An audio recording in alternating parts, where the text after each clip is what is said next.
My name is Kathleen Harrington, and I'm with the Chamber of Commerce, and I am so excited to see all of you. You have no idea what it's like the night before this, and you wonder, are they going to really come? So thank you for showing up. Thank you for your support. Thank you for really being the economic base of this community, which, as we've heard today, is a very diverse economic base. It's challenging, and part of the Chamber's job is to serve it all. But as you heard, the small business sector is very, very large, very robust, and very important, as is construction, as is agriculture, and of course, we know healthcare. But we're ending today with a very exciting opportunity, and I have to say, you cannot be Minnesota nice. There have to be questions from the audience. I don't want to be the one making up the questions. I'm too tired. I'm too old. I'm one of those senior citizens that's still working, but, and thank you to my board for that opportunity to continue to work.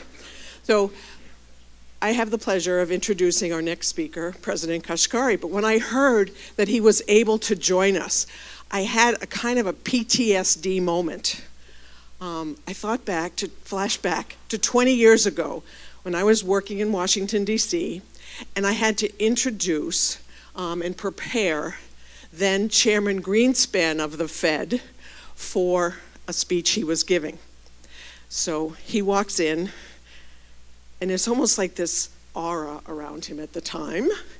He walks in, and I say, Mr. Chairman, you will be introduced off stage with the Voice of God introduction. And he looked at me like this. I was a lot taller, am a lot taller. He looked at me and said, my dear, I thought I was the voice of God. And I thought, okay, let's go, sir. So now when I just met President Kashkari, he said, call me Neel. So I don't think I have to worry about the same kind of thing. So, ladies and gentlemen, please welcome President of the Minneapolis Federal Reserve, Neel Kashkari.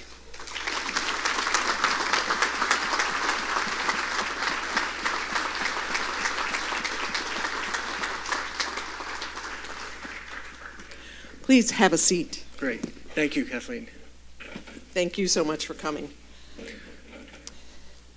All right. I will try to be brief with this introduction, and it's all in the book, but it's so not linear. That's it's true. So not linear. I want to ask, how many of you bankers here today were aerospace engineers before banking? Raise your hands, stand up with pride. Okay, here's one.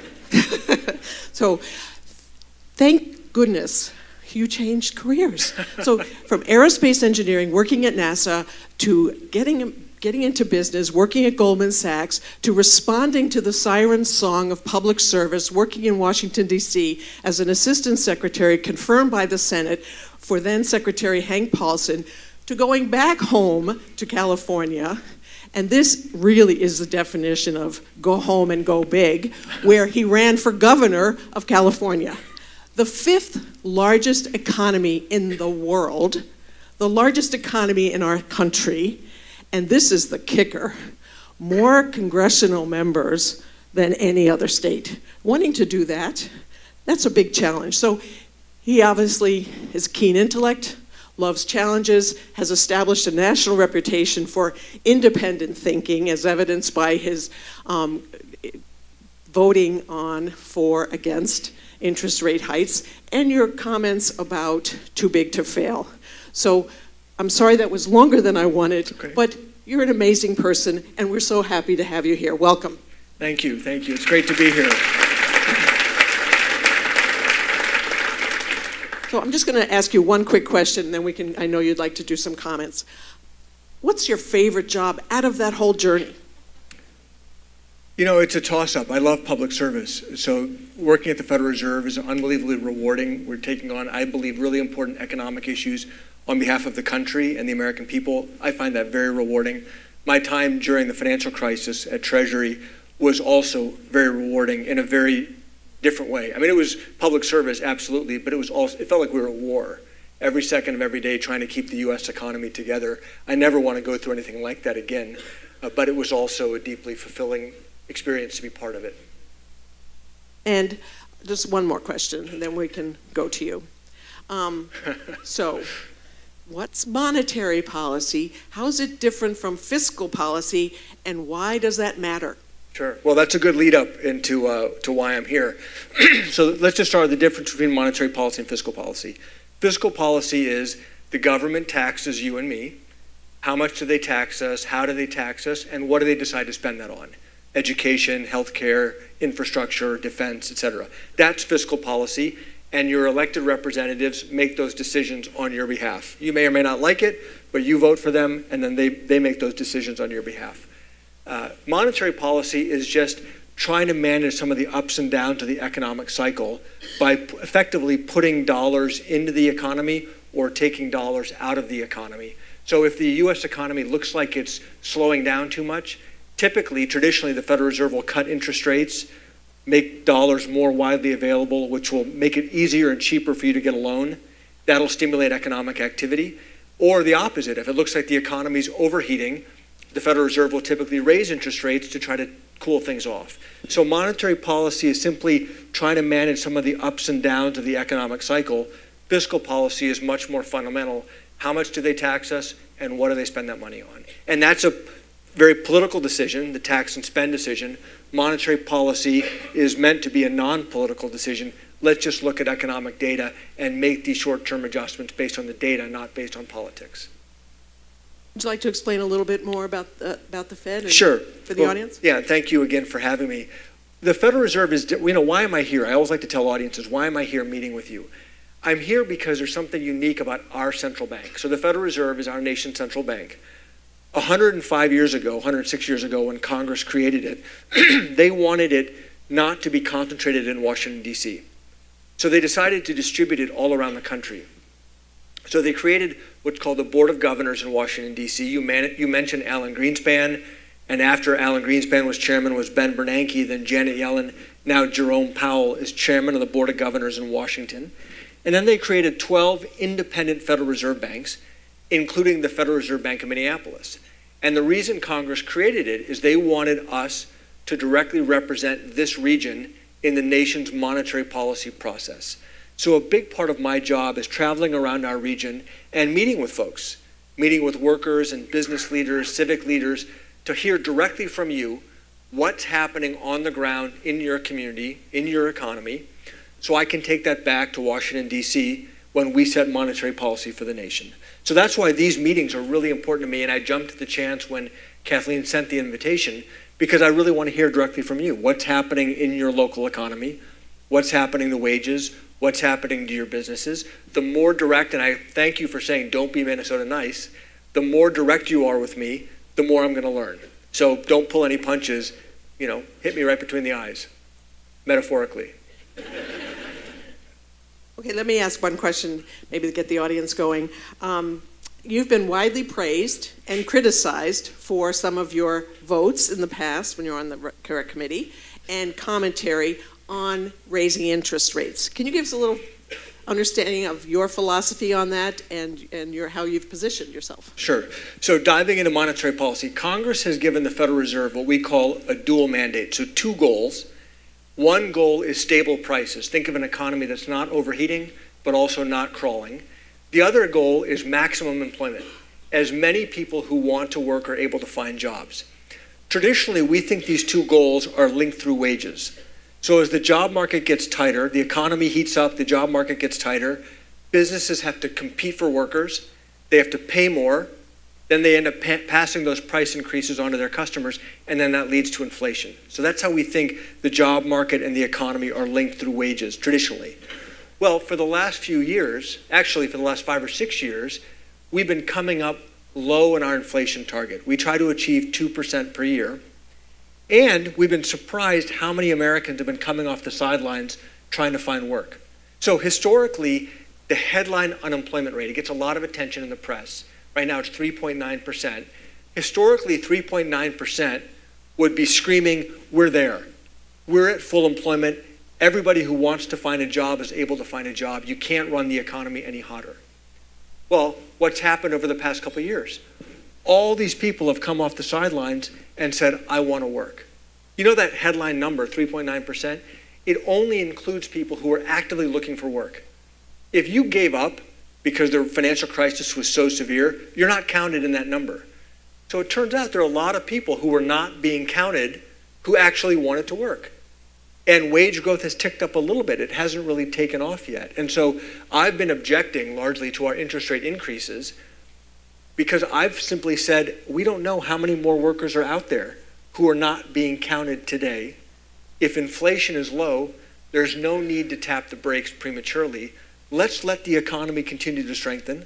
Let's bring more workers off the sidelines. And if wages really pick up, and if inflation starts to pick up, we can always raise rates then. There's no need to snuff the economy before it really heats up. Is there any correlation, or does the Fed sit and how do they think about the recent stock market volatility?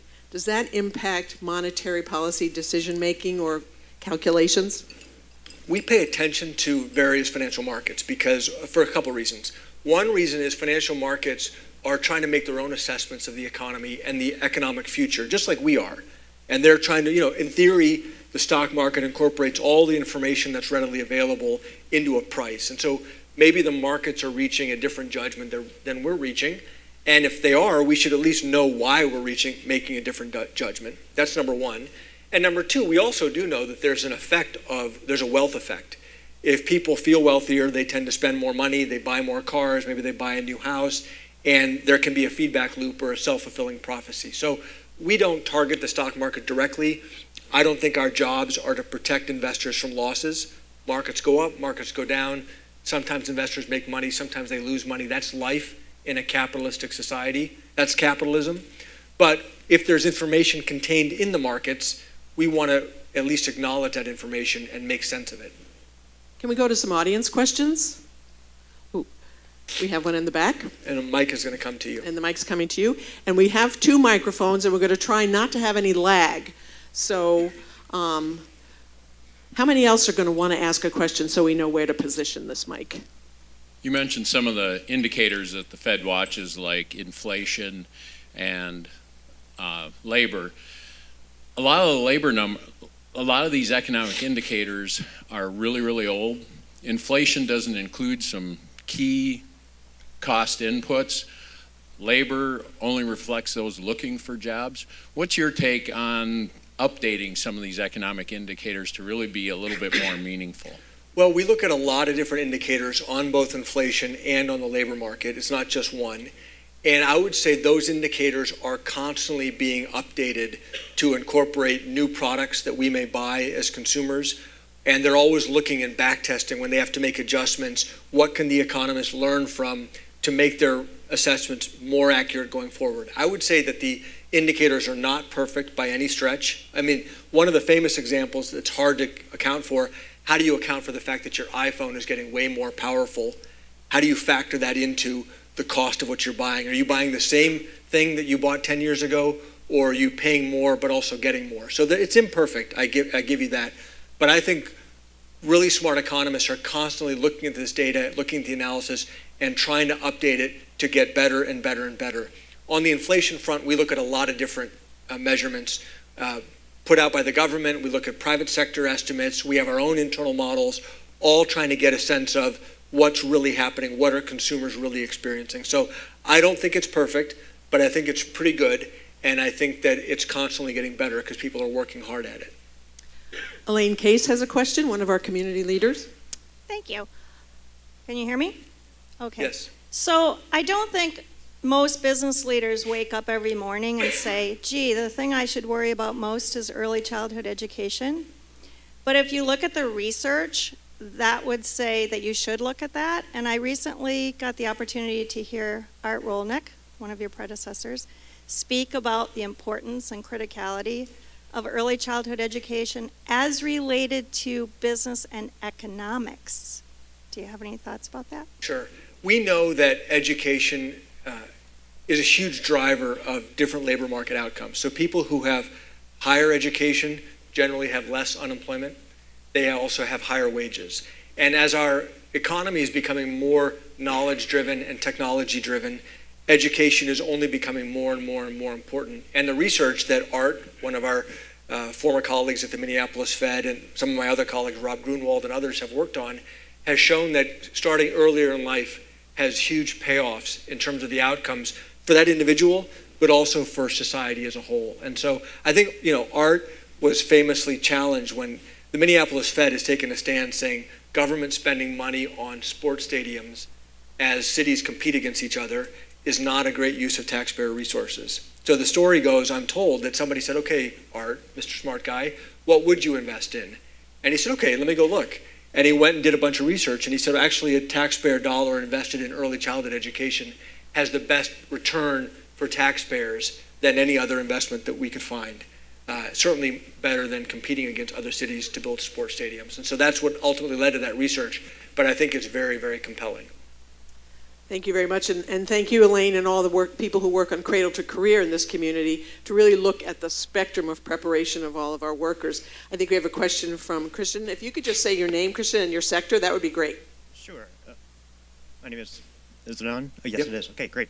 Christian, I work in the transportation sector, our family business here in the Rochester area. Before I ask my question, I just want to say thank you for being here, and thank you to the Chamber for putting on this event. It's fantastic to have someone with such a broad spectrum overview of like yourself here this morning. My question is, we've seen signs of an increase in the labor force participation rate, and I'm just curious if that, from your perspective, does that have any delaying or impact on the rate of automation or innovation in the economy as more workers are coming back in? Are we going to see that have any short-term or long-term effects on those areas? And I'm particularly interested in how that applies to maybe the transportation sector, where there's so much potential through automated vehicles. I think that they are related. So as the gentleman mentioned, we've seen a lot of people coming in off the sidelines. So there's a measure of labor force participation, the percentage of Americans of working age who are in the job market, either have a job or are looking for a job, as opposed to those who've just said, I'm out of the job market. Somebody's retired, they're out of the job market. They're not counted in labor force participation. So we've been pleasantly surprised as people have been coming back in. We don't know, as I said earlier, how many more there are. And that affects businesses, in theory, that affects businesses' decisions to automate. So you would imagine if wage growth was really taking off because they really couldn't find workers, businesses might say, you know what, I'm going to invest in this machine because this machine will give me a better return on my investment than having to pay higher and higher and higher and higher wages. Well, if there's a lot more labor supply out there, and that's keeping wage growth more limited, then you would imagine the trade-off between investing in new equipment and just hiring another worker, they might favor the worker if the workers are available at slightly lower wages. So I do think that they are related. As for automation and the future of work, and I know you weren't saying this, but a lot of times people will ask me about, oh my gosh, artificial intelligence and robots, and a lot of Silicon Valley luminaries predict the end of labor. Right? People have been predicting the end of labor for all of recorded history. Right? When automation first came to farms, they said, oh my gosh, all of these Americans are going to be out of work. There's nothing left for them to do because of tractors and different implements on the farm. Well, they moved into factories. The nature of work changed. So I don't believe for a second that we are facing the end of labor. I tend to think Silicon Valley hypes things up about 100x more than they're really warranted, and things take a lot longer. So I think nature of work will change. If self-driving cars and trucks materialize the way people think they will, maybe we'll all be driving around in self-driving Ubers in the future. We'll see. But I suspect there's still going to be a lot for us to do. Question over here. Hi, I'm Patrick C. with Destination Medical Center, and I guess my question sort of picks up on what you were just talking about, what Kristen just asked about in terms of automation. So we did a survey before you came here. Ron led a survey. Many of the questions were very near-term questions, sort of looking the next year, next quarter. How does the Fed look at big seismic changes, such as automation or automated vehicles, and think about and sort of help us think about what those changes mean to the economy and forces that will shape the economy? Well, we have the Federal Reserve System nationally, I think, employs more PhD economists than any organization in the world. So we have researchers in Minneapolis and all around the country doing research, not just on short-term issues, but also on long-term issues, such as productivity growth and automation and the future of the U.S. economy.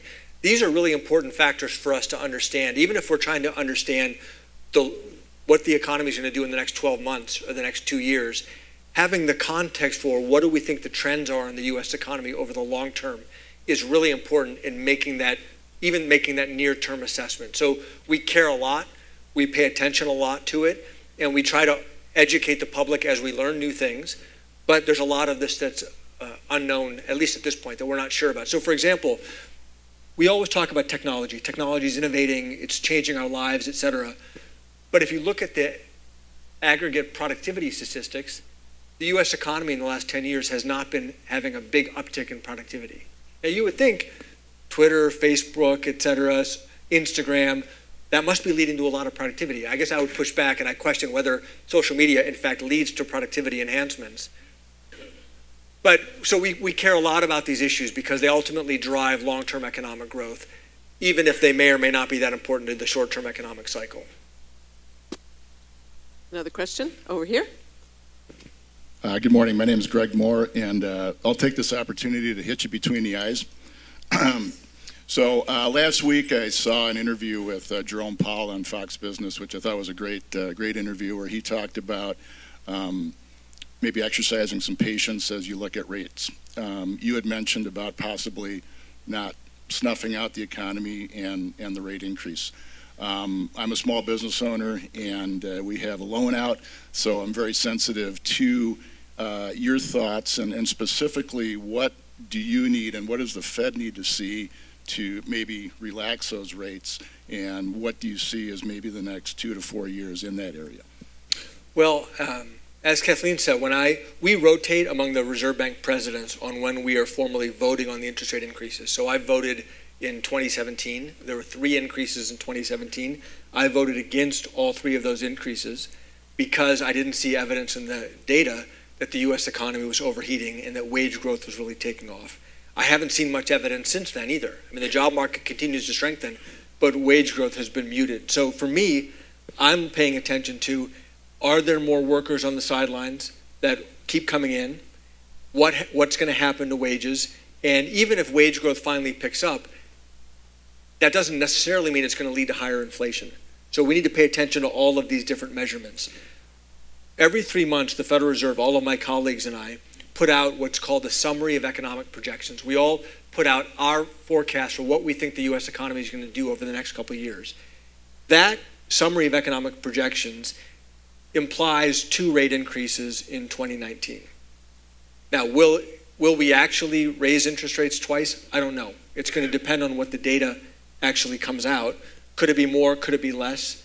We'll have to see. But I'm paying attention to labor market data, wage data, inflation data, and right now I'm not seeing evidence of pressures that would warrant raising interest rates further.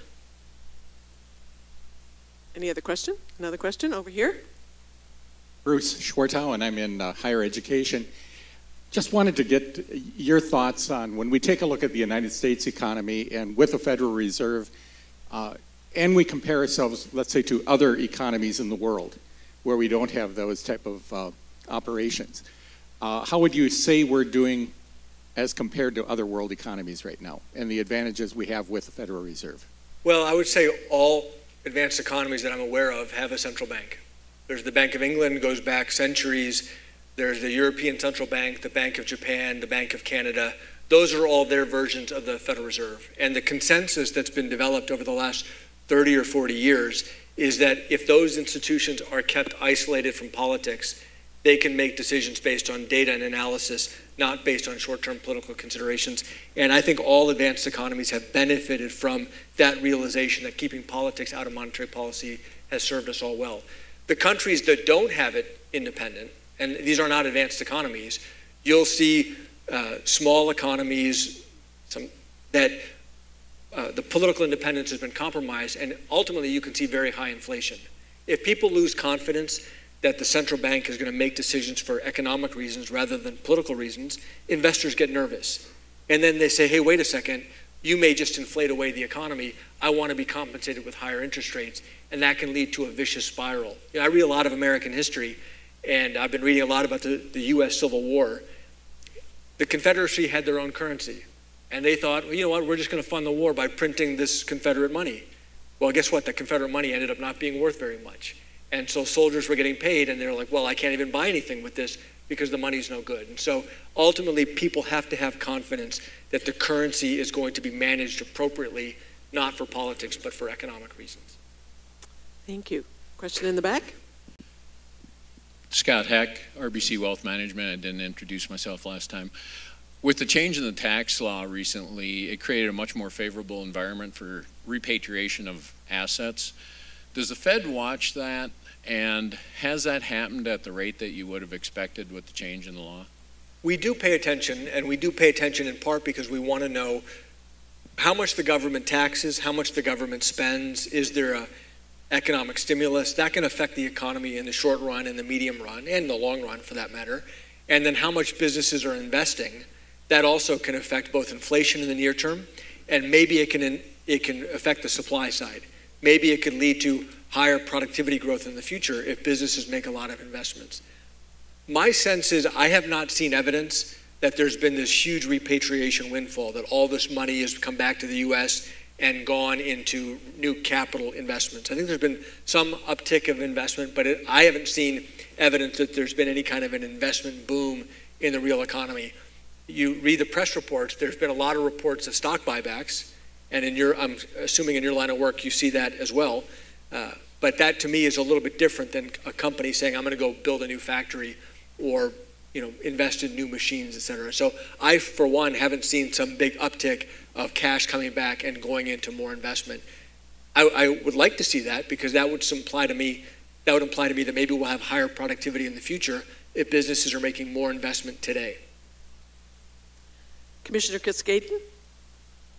Good afternoon, Sheila Cascaden. I had the pleasure last year of serving on the task force on affordable housing for the state of Minnesota. And as we look at our workforce issues and know that housing is directly related to workforce, we have a workforce shortage. In my view, we have a competitive advantage as a state because our housing is more affordable, yet we know we are short 300,000 units, 50,000 units a year. And putting that puzzle together, how do we get private sector investment from employers' perspective into housing as well, so it has a direct impact on our whole region and in all communities. And I'm just wondering what the Reserve has done on the housing questions that are facing our state and others across the nation. Thanks for raising the question. Everywhere I travel, this is quite remarkable, everywhere I travel in our region, and by the way, the Minneapolis Fed represents Minnesota, North and South Dakota, Montana, the Upper Peninsula of Michigan, and northwestern Wisconsin. Everywhere I go, every community has an affordable housing issue. So it's widespread. Red county or blue county, it's widespread, it's across party lines. And so our economists at our bank are doing a lot of work on this issue, trying to understand what's going on. How can this be such a widespread issue? And importantly, if people have jobs, just like you said, so a lot of businesses say there's a worker shortage. So people have jobs, and yet they cannot afford a place to live. So why isn't the private market, why aren't developers going in there and saying, hey, I can make money building a home or an apartment or a condo or a townhouse for this family? What's broken? Why isn't that happening? Because I'll tell you, I've never seen, everybody needs a place to live. I've never seen an appropriation that is going to satisfy this problem. There's not enough money in the state budget. Let's just be blunt. There's not enough money in the state budget to solve all of our affordable housing needs. So somehow we've got to get the private sector mobilized so the developers say, hey, I can make money building this apartment building or this home. That's the only way you get scale. So what we found so far as we're looking at this is there are a lot of barriers that are self-imposed to new supply coming in. Whether it's regulations on minimum sizes or minimum lot sizes or different amenities, each of which may be well-intentioned. But when you put them all together, what do? You drive up the minimum cost of a unit or of a house, and you directly hurt the working poor. I'll give you the most egregious example of this, and it's not Minnesota. California, the state of California recently passed a law mandating solar panels on every new home. All right, if you add $10,000 to the price of a home, you have made that home less affordable. I don't care what your ideology is. I don't care what your views of the environment are. I'm doing math. And that's the math. And so I think we need to have a hard look in the mirror and ask ourselves, how do our good intentions translate into the math of affordability for working families? And I think we need to confront that as a state. Thank you very much. I think we have a question over here. I'm Tom. I'm an accountant, and I know that in the Federal Reserve you're not in charge of fiscal policy, but when you sit back and discuss the fact that we have a $20 trillion debt, that Social Security and Medicare are just going to have a lot of pressure put on them by the baby boomers and everything, do you guys say that's a disaster waiting to happen? Do you say monetary policy can help keep it level? How do you think it affects the long-term health of the U.S.? Well, monetary policy certainly cannot solve that problem. I mean, that is purely a problem for politicians to decide how much to tax and how much to spend. And ultimately, we know no society can continue running ever larger deficits year after year after year perpetually. It just doesn't work. But I will say at the same time, investors around the world get to decide every day where they want to invest. And investors around the world, with all of our political challenges in our country and all of our promises that we've made to ourselves in the future, investors around the world are still saying they have more confidence in the U.S. economy and the future of the U.S. economy than they have in any other economy in the world. Now, you may argue that their confidence is misplaced, but ultimately I think investors are saying at the end of the day, the United States political system will find a way of addressing these promises versus the resources that we have and find some type of a sustainable situation. But if you just forecast like what's in law today, you know, the debt just goes through the roof 20 or 30 years from now. Obviously that can't happen. The question is, how do we reach political consensus to reach some kind of a sustainable trajectory? And I don't have an answer to that, but I'm just saying investors around the world have confidence in the U.S. So now we have a runway to make some decisions, and we should make those decisions while investors still have confidence in the U.S. I'm going to exert a prerogative here. I've just found some of your, I really enjoy reading your editorials, your personal writings, and I'm really impressed with how much you write about the social and economic disparities we face. And I'd like to talk a little bit about that. We're a growing community. We're experiencing some of the pains of growth, and some of that comes to disparities, and I'd love to hear from you about that. Sure. One of my biggest surprises moving to Minnesota, so I've been here 3 years now, you know, we've got a lot going for us. We have a very diverse economy. Most major sectors of the U.S. economy are represented in Minnesota. Overall, we have a very educated workforce. On average, we have good schools, a vibrant business community, et cetera. A lot of strengths. But I was surprised that we have some of the largest disparities in the entire nation. Racial disparities, they're also geographic disparities, and they've been with us for a long, long time. So I started asking our economists, why do these disparities exist? Why are they so persistent? What can we do about it? And I'll be honest with you, I found very few satisfying answers. So a couple of years ago, we launched a major new research center at the Minneapolis Fed that we call the Opportunity and Inclusive Growth Institute, where we bring the best researchers from around the country to Minnesota to work with us in-house to unravel why are these disparities so persistent and what can we do about it. We talked about education earlier. We know education is at the root cause of this, right? If you live in a well-to-do neighborhood, there's a very good chance your kids are going to get a good education. If you live in a poor neighborhood, there's a very good chance your kids are not going to get a good education. That is a fundamental problem in our society that leads to disparities that get passed from generation to generation to generation. So we know education is part of it. We know housing is part of it. We know transportation is part of it. These issues tend to be wrapped together. They're multifaceted, but we have to make progress because right now we're not making progress. I mean, Minnesota has been working on education disparities for a long time. And if you look at the data, I'm going to be blunt. We've made no progress. Zero. Zero. If you look at the test scores of average whites versus average African Americans or average Native Americans, zero progress in the last 20 years. And that's a problem. The question over here. Hi, I'm Jocelyn Raymundo. I am a small business owner. I believe way back in 2008, I think Greenspan had a speech about challenges for healthcare reform. Can you give us some of your thoughts about healthcare and its huge share of our GDP? the growing trend, and what it really means to the overall health of our U.S. economy. Because it's in everyone's mind as a small business owner, as we provide benefits to patients, to our employees. That is something that is really facing us front and center. Yeah, no, I think it's a huge challenge facing our whole society. And the challenge is we all, every one of us, myself included, for my family, we all want the very best health care. And the very best health care is very expensive, and it keeps going up. And as new technologies get developed, those end up, in many cases, costing more, and yet we demand it. And so somehow there's been a major fundamental breakdown in saying, just because I want, and maybe I feel like I deserve everything, ultimately the money has to come from somewhere. And so to me, this fundamentally is a political question of making choices. We have finite resources as a society. How do we distribute those resources? How do we allocate those resources? How do we do it in a way that we think is fair and giving people what they feel like they want and they deserve?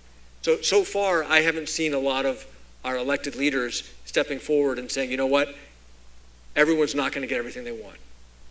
And to me, that's the root of the problem. We have to look at ourselves, have an honest conversation. We're not all going to get everything we want. There's only so much. How do we now allocate in a way that meets the needs of society? And that's the fundamental, to me, that's a political challenge that our elected leaders need to take on. And I have not seen us have that conversation yet. Just a follow-up on that, if I could, Jocelyn.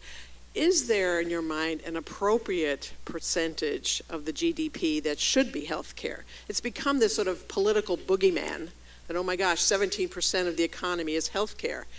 Is that something we should be concerned about? I don't know. I don't know the right answer to that. In an ideal world, wouldn't it be great if 0% of our economy was spent on defense? In an ideal world, if we all just lived in a very safe planet, we wouldn't have to spend any money on defense. Obviously, that's not realistic. I'm not actually advocating that. So I don't know what the right share is in light of the other needs that we have as a society, whether it's education or it's defense or it's infrastructure. That to me, we as a population, we have to make that decision together. Over here. My name's Dan Beck. I'm with Think Mutual Bank. And Neel, since we're on a first name basis, you can just call me Dan. Okay. About a year ago, I think you wrote an article or an op-ed for the Wall Street Journal on immigration and talking about how immigration really is free economic growth for us. Can you tell us, forget the illegal immigration issue, but can you tell us what are the real issues that are getting behind solving this problem that's been out there for years and years and years with the efficiency of immigrating folks to the United States? Well, this goes back to where does economic growth come from? At the end of the day, long-term economic growth comes from two sources. One source is productivity growth. So new technology makes us more efficient, and better education makes us more skilled in whatever we're doing. So that's productivity growth. The other half of the equation is population growth. More workers to produce things and more consumers to buy things. Well, that half of the equation, we're not having kids at the same rate that we had 20 or 30 years ago. And that's true in advanced economies all around the world. And so unless we do something about that, our economy is not going to grow the way we've been used to it growing. So I always say to audiences, you have three choices. Number one, you can accept slower economic growth. Number two, you can spend a lot of taxpayer money to try to subsidize fertility. People usually laugh when I say that, but you can give tax credits to families that have kids or free child care. It's very expensive, and by the way, it takes 20 years to grow a new worker, just to point that out. So it's not a quick solution. Or number three, you can embrace immigration. That's it. Again, I'm not here to offer you a moral judgment. Those are your three choices. I'm just doing the math. And immigration, we're not perfect as a country in terms of integrating immigrants. We're just better than anybody else in the world. Immigrants from around the world want to come here. And so this has been a huge competitive edge for America for all of our history.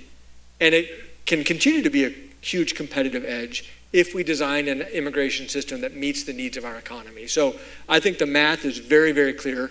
If we want strong economic growth in the future, immigration is going to have to be a big part of it. So my personal view is, let's design an immigration system that feeds our economy. And that means we need high-skilled workers, but it also means we need workers in meatpacking plants or on farms, et cetera, to meet our economic needs. Another question? Over here. Hi, my name is Joe Wise. I'm a building contractor, and you've been answering some awfully tough questions, and I've been impressed with your answers. I think it's about time you get one with a little fluff in it. I was waiting for the but. I thought you were going to say, but I disagree with you on this, but go ahead. No, seriously, would you care to share with us a typical workday in the life of the president of Minneapolis Federal Reserve is like? Sure. Appreciate the softball question. They don't come from Joe Weiss often. I always think about my job in three components. A third of my job, roughly, is getting out across our region, just like I'm doing right now, meeting with folks, hearing from you, answering your questions. About a third of my job is management. We have 1,000 employees at the Minneapolis Fed. There are sorts of management issues that come up in any organization that I spend a lot of my time on. And about a third of my time is spent deep in policy development, where I'm working with our economists, either looking at what's happening in housing in the country or in our region, what's happening in education, or really importantly, digging into the inflation data, the wage data, the labor market data, to understand what's the right course of monetary policy. And that division, being out with the public, I enjoy it. I think I've become pretty good at it.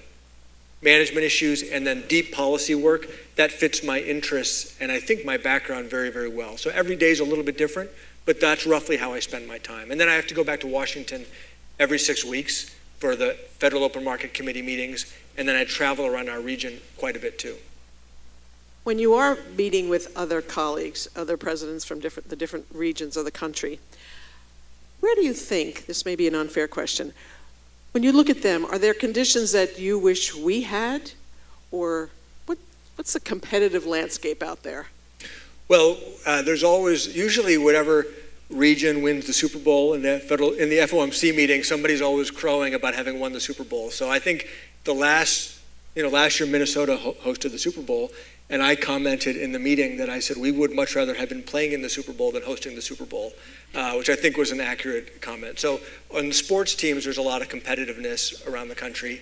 Good duck. Yeah, good duck. Otherwise, Silicon Valley is a very special place, right? There's only one Silicon Valley in the country where there's this much innovation taking place. So I think all of us look at Silicon Valley and say, what can we learn from the innovation that's taking place there and potentially bring them to our regions? But, we talked about affordable housing. Silicon Valley has affordable housing problems that put ours to shame. So it's not as though it's all positive with no cost associated with it. So I think we try to learn from each other. Thank you. In the back?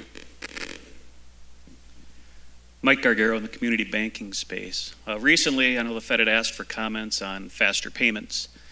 And at the end of the day, I know it's only been about a month since it's closed, but where do you see the Fed's role in faster payments?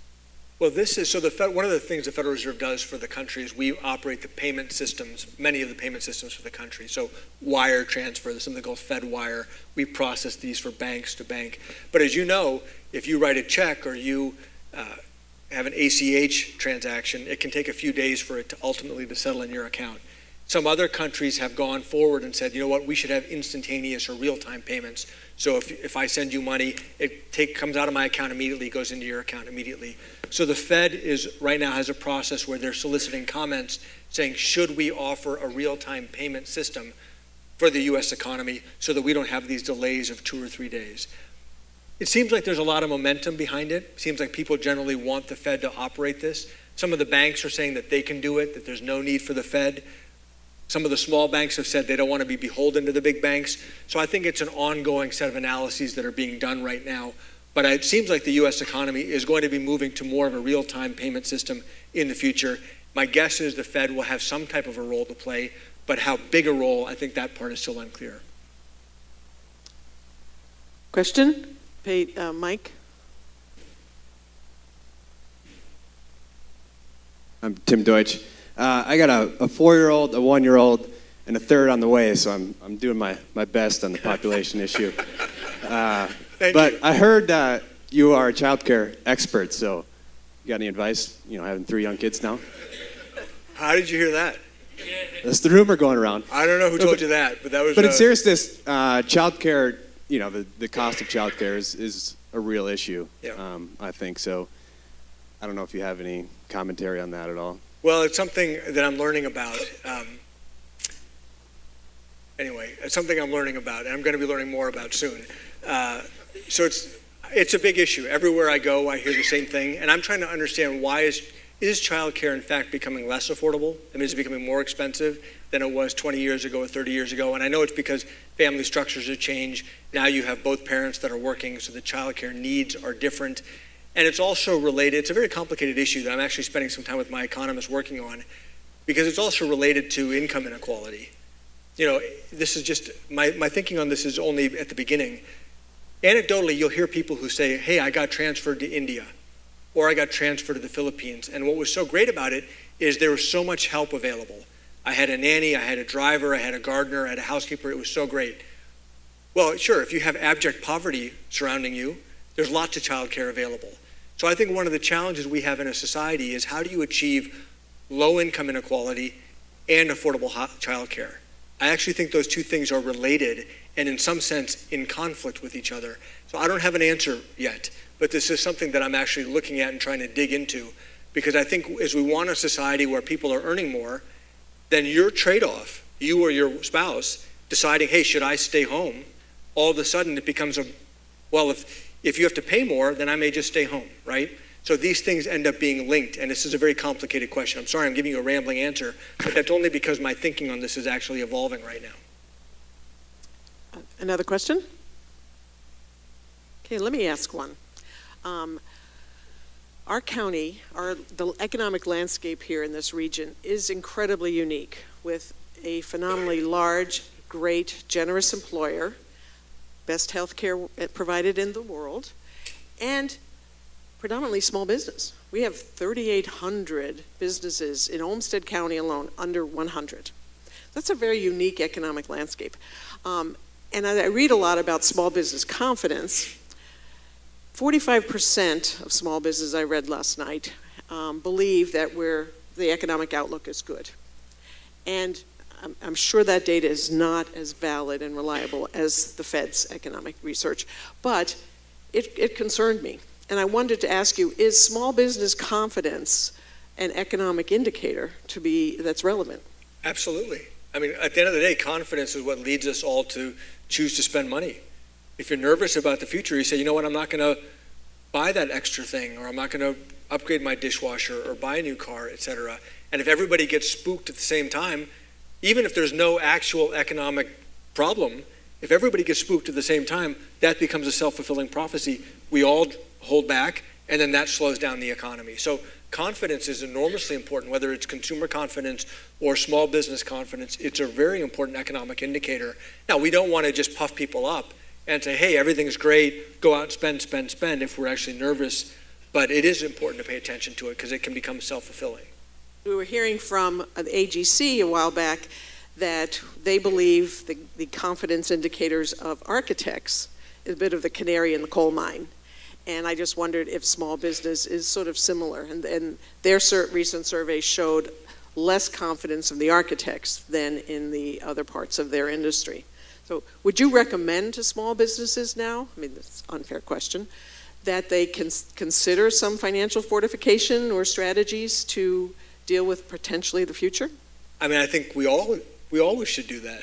You know, financial crises like the Great Depression had a profound impact, not just on the people who lived through it, but their kids. And it lasted for decades when you could actually see the psychological scarring of the Great Depression. I think the same thing is true for the great financial crisis that we had in 2008. I'll give you an example. Having come through 2008, I was okay economically, but I now personally pay down debt as quickly as I possibly can. That's going to be with me forever, having lived through the financial crisis. And by the way, I'm not ashamed of that. Like, I actually think that's pretty prudent to pay down debt when you're able to pay down debt. So I actually think, as a general matter, people being prudent with their resources, whether it's a small business or a family, I think that that's just good. But obviously, if we overdo it, then the economy will grow more slowly. Question? Oh, this The will be gentleman an back there has the mic. important one. Pat I'm going Sexton, to. Oh, sorry. consultant. We'll come back to you, Harry. Thank you. Minnesota is often listed as one of the least competitive states in the nation. Why is that, and what can we do about it? I haven't seen that we were one of the least competitive states. I think it depends on who's doing the accounting, because oftentimes I'll see Minnesota's doing pretty well.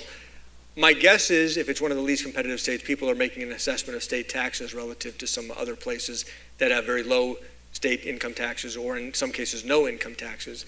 The general feeling that I get when I meet with folks around Minnesota is people feel like we're getting pretty good value for the taxes that we pay.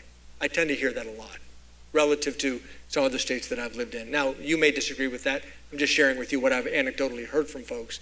Look at our schools. On average, again, we got huge disparities, but on average, Minnesota schools are ranked somewhere 5th, 6th, 7th in the nation in terms of outcomes. So on average, Minnesota schools are doing pretty well. But I think it's more complicated than that. We have a very vibrant business community. We have a disproportionate number of Fortune 500 companies in Minnesota. We have excellent universities that do attract talent from around the world here to Minnesota. So I'm not sitting here ready to bet against Minnesota. I think we have a lot going for us. I think we can do better. Everybody can do better. But I think Minnesota is actually pretty well positioned competitively. Harry Hoffman. Hi. What are your views on developing credit conditions, particularly the high yield loan market, the leveraged loan market? There's been a real sort of slowdown in the secondary loan market where most of these corporate loans are going. Yeah, so this is something we're paying attention to. So as the stock market got very volatile over the last few months, you've seen portions of the corporate credit market, the riskier segments of the corporate credit market, which dried up considerably. And that's what you would expect as people are getting nervous. If people are getting nervous, you would expect them to pull back from some of their riskier investments, and some of the loan markets that you talked about are an example of that. So I think it's something we're paying attention to. I don't think we're overreacting to it, but I also think we're not ignoring it. Again, we're trying to look at it and say, what is this telling us about business's view of the economic future, and can we learn something from that? Another question? So you're not going to ask a question of the person who received the most prestigious award from the Department of Treasury, the Hamilton Award. So congratulations on receiving that. That is incredibly impressive. Thank you. During your service. So I have to ask you, did you see Hamilton? I did see Hamilton. We saw it a few years ago, and it was spectacular. I didn't really actually know what to expect. It was early on in the hype cycle of Hamilton, so I'd heard a little bit about it. I heard it was really good, and it was fantastic. So I hope many of you had a chance to see it when it came to the Twin Cities. Was there an exhibit too at the Federal Reserve about Hamilton? There was. We actually had, it was really fun. At the Minneapolis Fed, we did a big month or 2 month long Hamilton exhibit. We had special Hamilton tours, and then we had a contest, a social media contest for students in our region to talk about economic policy and what they wanted to do and be creative. And there was a really bright kid, a high school student from the Twin Cities, who did his own little rap video about economic policy and what he wanted to do in economics to the music of Hamilton. It was spectacular. And we gave away 2 Hamilton tickets, actually to him and his sister, for winning the contest. And so it was really fun. Great, we have a question over here. Morning. Morning. I'm Seth Behrens. I'm an architect with Hamel Green and Abrahamson in Rochester here. So let me ask you though, you're an architect. Are you feeling that things are getting nervous, right, as an architect? Well, we were wondering amongst a number in our group if it's real economic factors happening or if we just tend to be a little more pessimistic as a group. But we'd like to see maybe comparisons of that over the previous 5, 10, 15 years, historical data, how those charts look for architects versus contractors versus subcontractors. But we hope that, in that scenario, the canary dies. So we certainly hope that we're not a harbinger of things to come, at least in the near future. My question was actually to something you had mentioned earlier in the affordable housing answer. When you talked about solar panels on homes in California and that makes that home $10,000 more expensive, and that's just simply not affordable. And you're doing simple math. But historically, I feel that we have discounted the environmental impacts of economic growth, and I was wondering if you could speak to ideas and the validity of a Green New Deal. Can we transition some of our economic inputs away from maybe pure growth-based and into some of these sectors that might start to counteract climate change and give our society a brighter future decades and centuries down the road? Well, I certainly applaud the goal that you just articulated, but we also need to be honest with each other. These things aren't free.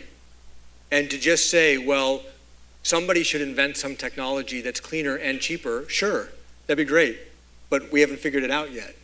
And until that happens, there are real trade-offs that we have to make. And so, again, one of the same people, I think, who are arguing for the Green New Deal are also arguing for very low income inequality and better economic opportunity for those at lower income levels. But if the Green New Deal means that it's much harder for low income families to afford to buy a house, what's the right trade-off? And I'm not here to tell you what the right answer is. I think people need to decide for themselves. I'm here to tell you that there is a trade-off.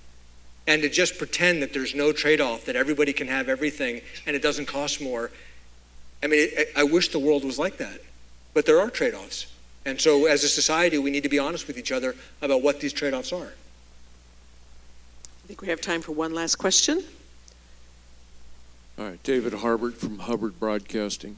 You haven't mentioned consumer debt much in this conversation.